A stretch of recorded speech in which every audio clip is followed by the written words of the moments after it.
Hi everyone, welcome back to Crochet Rocks. It's Tracy here, and I'm going to show you in this tutorial how you can make this exfoliating sponge face scrubby.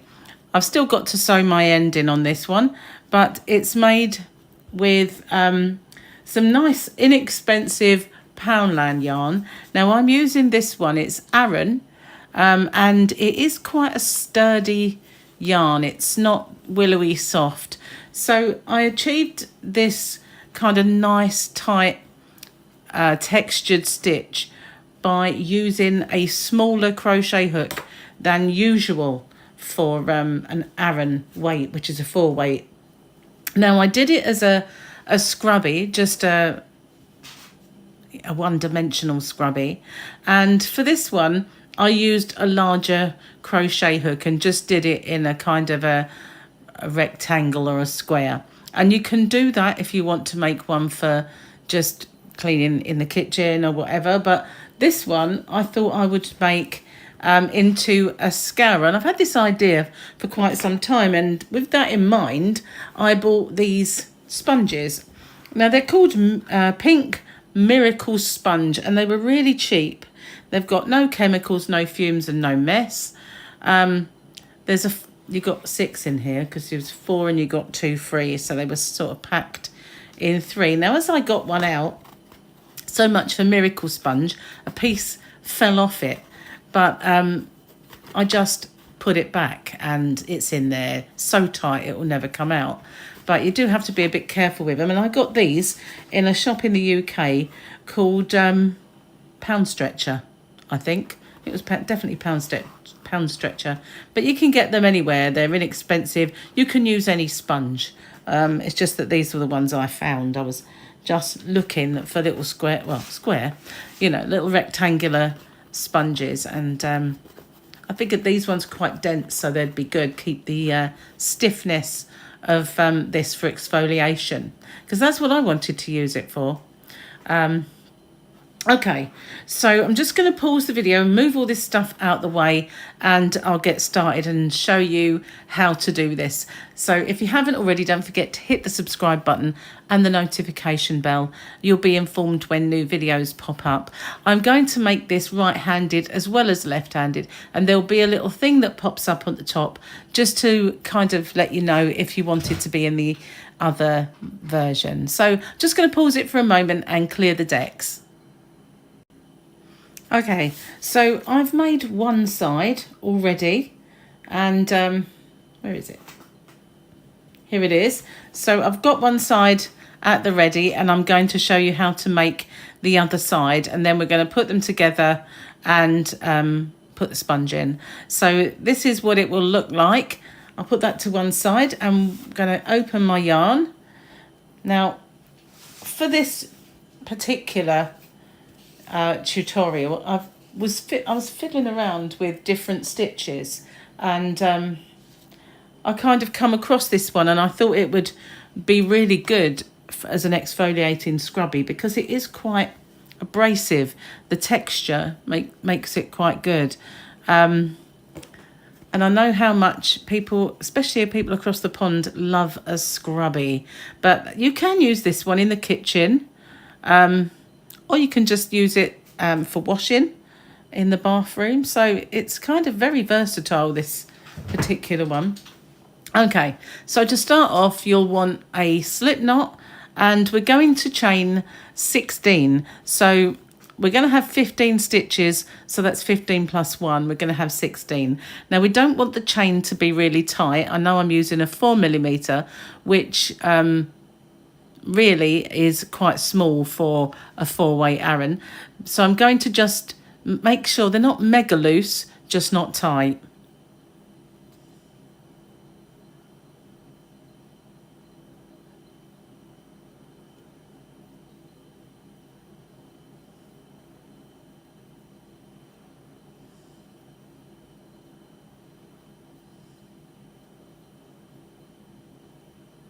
Okay, so I have 16 chain, and in the second one from the hook, loop on the hook doesn't count. So this is our first.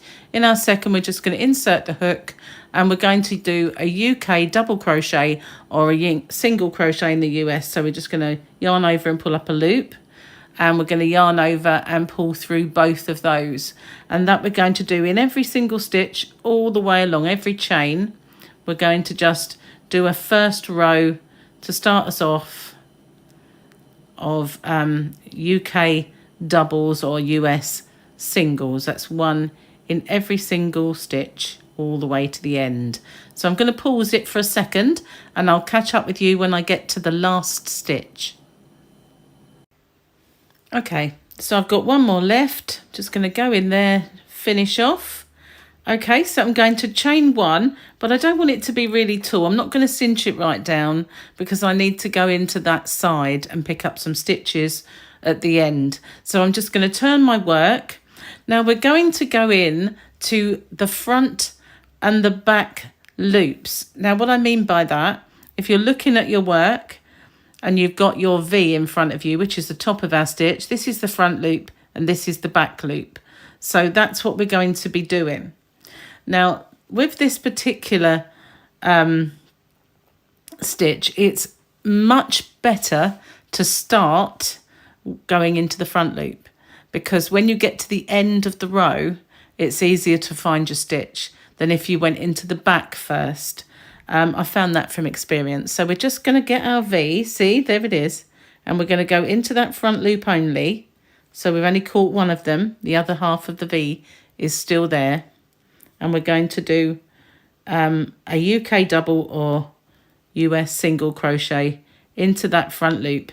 And then in the next stitch, which you can see right next to it there, there's the front loop, there's the back. We're going to go into the back loop. Did I go into the whole thing? Yeah, I think I did. And we're going to just do another. That's the only stitch we're going to do throughout this whole project, but we're going to alternate by going in the front loop and then the back loop. So we start with the front. So we've only got one on our hook there rather than the two V's. And then in the next stitch, there's the front loop. We're going to go into the back loop.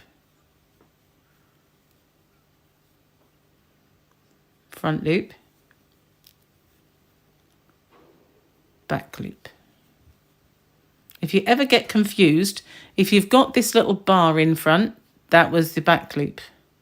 And if you've sometimes split the yarn and you can't get in, just use your hook to get in. And make sure there's the back loop there and you're just in the front. So we're going to alternate front loop and back loop all the way to the end.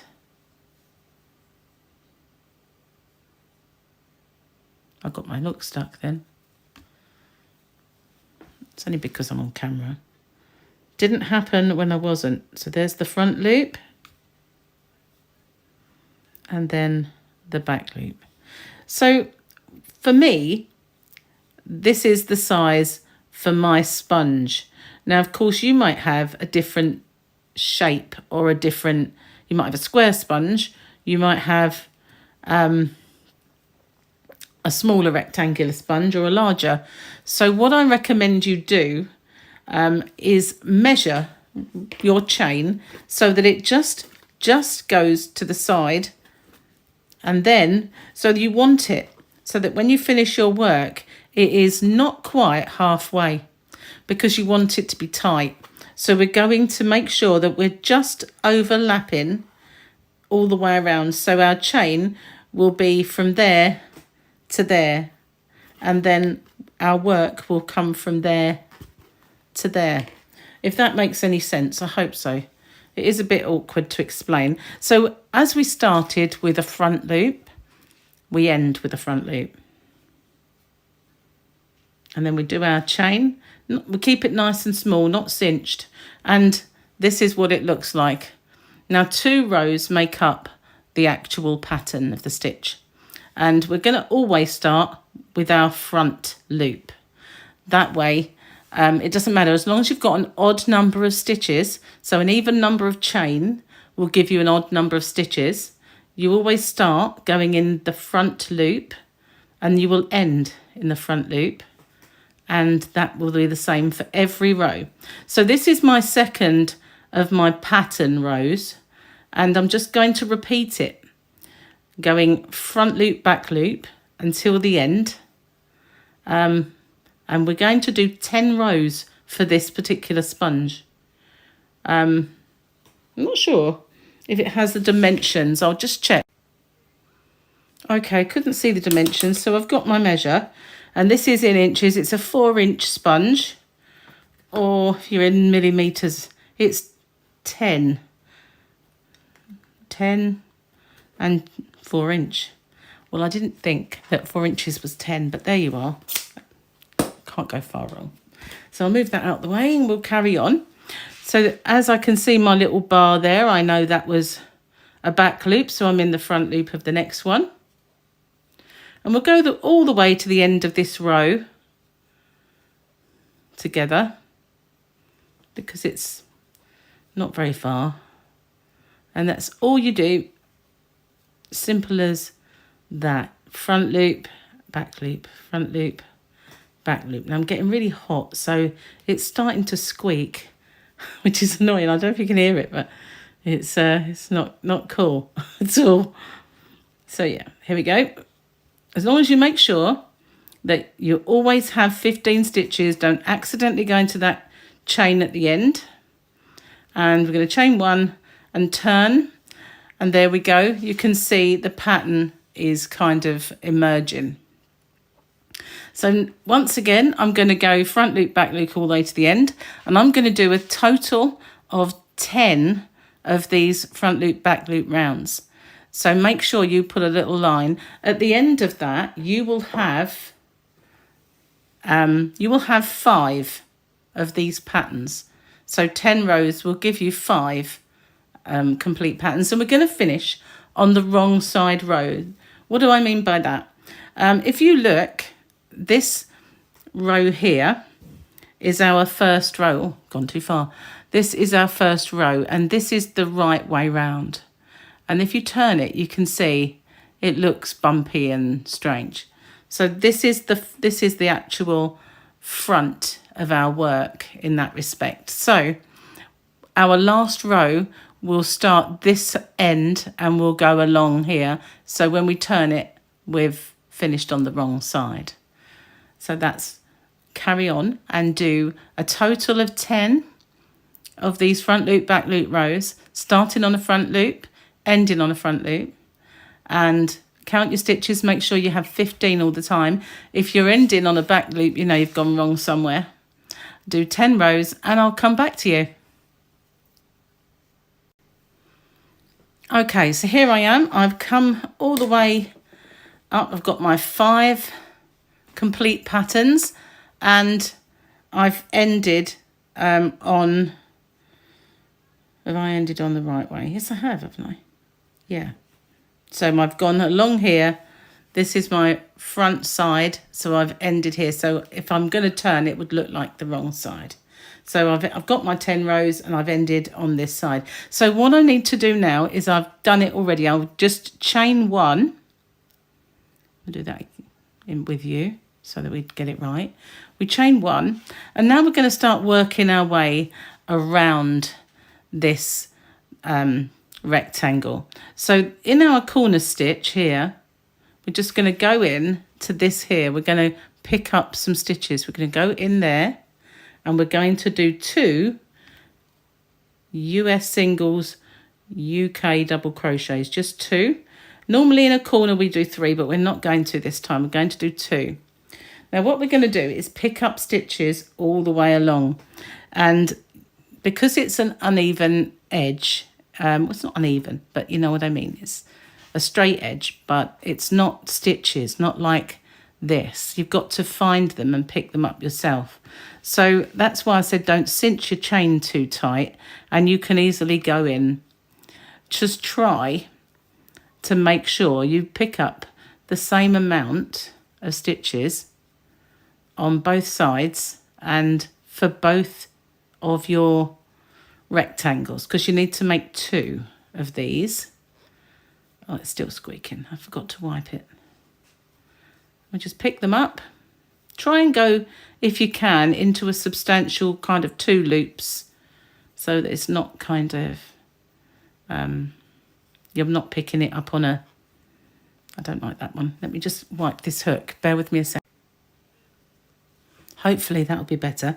I've also put the light on because we're losing a bit of the light now. I think, let me just check that. No, that was fine. I just wanted to make sure I hadn't gone too far down. So we're just picking up. You kind of have to judge the distance as if you were, you kind of know it would be roughly there that you would have a stitch if you were on the top edge, and you just kind of judge the distance apart. So they're not too far apart and pulling, they're not so close together, they're bunching, that they're just kind of sitting next to each other nicely. So this is our end one, our last stitch. Oops, nearly pulled my yarn out. So now we've got this one. This is our very first stitch where our tail is, and we're going to do 2 in there. Just like we did 2 in the other corner. Now I'm going to work over the tail, less sewing. Always a fan of that. So now we're on the bottom edge, and these are our bottom chains. And you can see each stitch is not the same as the top, but you can see where it is. So it's just easy to go in and pick up along this edge. You can see the V going down kind of thing. And you just, now it's up to you whether you're going to the 1 loop or the 2 loops. I like going into the 2 loops. It does make this kind of hole, but that's fine. It's not, it doesn't pull any wider. And as I said, I'm just working over the tail as I go, so I don't have to sew it. You have to sew the very last one, but that's all. Okay, so I'm almost at the end. There we go. Now this is our corner one, and again, we're going to do 2 in our corner. And then we've got to pick up along this edge. Just the same as we did on the other side. And strangely, they ought to be the same, but one edge is always easier for me to pick up along, which is very odd. I'm going to pause it now because I think it might be a bit boring for you just watching me do this again. So I'm going to catch up with you when I get to this corner. Okay, I've got to the corner. So once again, I'm going to go into that corner and do 2. Now I know I've got a nice row here, but I'm going to still carry on and do 1 whole row along there and meet up with my first, where I started this hole going around the edge.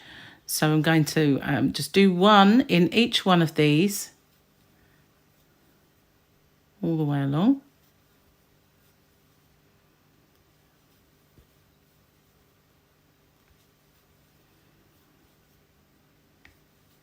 Nearly there. I think my hook had memory of going into just 1 loop then. Okay, nearly there. Whoops, take the hoop with you. Right, so now all I have to do is slip stitch into my corner, which is a bit tight. Never mind. I can get in there. Just insist. There we are. Okay, so now we've got our whole side finished. So we've got, here's my other side that I made earlier. And what I'm going to do is I'm going to turn it this way and this way. I'm going to put my hook right into my very corner here. And I'm going to get this loop and pull it through. So now I'm going to join these together. So before I do, I'm going to do one chain just to sort of secure that. Now I'm going to go into my next stitch here, but I'm going to go into both the loops, and then I'm going to go into my next stitch the other side. I'm going to yarn over and pull it through, and then I'm going to do a slip stitch. So just pull that through. But oh, I went off camera. Sorry, I didn't. I'll do that again. I'm not used to this. I've just got a new thing I'm recording on. So yeah, I'm going to go into that one, pull up my loop, and make it a slip stitch. But don't make sure whatever you do, these slip stitches are loose. So then we just go into each stitch along the 2 loops of this one, the 2 loops of this one, yarn over and slip stitch it. It's easier when you're doing it yourself because you won't have a camera that's going to be out of shot if you move it. That's just me. So there you are, you've got, that's your loop, and you've got the 2 loops of each side, and you slip stitch it. Don't, just make sure it's not tight. And you're going to do that all the way around. Now I did this the other way. I finished on a long edge, but I'm kind of going along my long edge now. So I'm going to go all the way around to this corner doing that, and I'm going to pause it and come back to you when I get to the corner. Okay, so I'm around the corner, and we're just going to carry on around it. We don't have to do anything different. Just make sure you're not pulling it tight. We don't do anything at all in the corner other than just follow it all the way around going into the next one. Okay, so we're just slip stitching that together, and it makes this ridge, which is how we get this little ridge around it, which I quite like. Okay, so just carry on. I just wanted to show you that we don't do anything different at the corner. So we're going to carry on and go all the way around. I'll show you how to pull this out. We've done this edge already. We're going to do this edge. We're going to go round this corner and do this edge, and we're going to stop here when we get to that part. So I want you to go all the way along and all the way along, and I'll come back to you. Okay, so I'm all the way to this corner, more or less. Just got a couple to do. Okay, so I'm going to pull this out a long way so it doesn't unravel. And now I have a pocket, and I'm going to fill this pocket with my sponge. Now, as I say, I did it the other way around on the other one. We'll see which is the easiest. There we go, just pop it in. Okay. Just make sure it's in the centre. Just fish it in, and don't be afraid to push it and pull it around. Okay, so there we are. What we want it to do is be nice and snug, so we're going to pull that. Now we're going to close it. Okay, so this is my tail from the previous one. I'm just going to tuck it in. I could sew it, but I don't have to. Okay, so here is my loop. Put that back on the hook. And this is the toughest bit because you have to cinch this closed, and it's stiff. So we just go into the next one and into the next one on this one, and we do our slip stitch. It's going to be hard to do it on camera. Okay, just pull it, it will go back. That's it. So we make sure you've got your next one is there. Is it there? And we slip stitch. I like the slip stitch join. I like it on blankets too, when I'm joining squares. And we just go all the way along, going into both of our sides on our last edge. But it is more challenging because you've got that sponge inside, and it's you've got to hold it taut. But it's actually not too bad. You want it to be nice and snug in there. You don't want it to be loose and saggy. No one likes a saggy scrunchie, do they? whatever it is. Okay, so we just go all the way along, closing that up. Make sure your stitches are not too tight and that they follow your line of your work. And we're nearly done.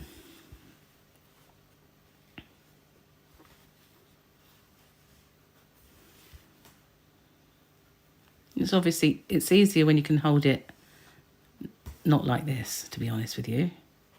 But never mind. Could be worse. Almost there. Try not to knock the camera over. Okay, we've only got about, I might be just one stitch left. Trying to get into both sides. Just push it in with your finger if you have to. Right, so there we are. Now I'm going to just slip stitch into that first one. There we go. And then I can get my scissors and my really lovely embroidery scissors. Can't find them at the minute, so we're going to use kitchen scissors because they're handy as I'm in the kitchen. And I'm going to just do a chain, cinch it down and pull it through. And now all I have to do is sew this in. And then I'm done. Just manoeuvre it so that it's nice and neat and everything's in the right place. And there we go. One exfoliating scrubby or a kitchen scrubby, whatever you want to use it for. You can use it in the bath or in the kitchen. Hope you like that. Thank you very much for watching. Stay safe and I'll see you on the next one. Bye for now.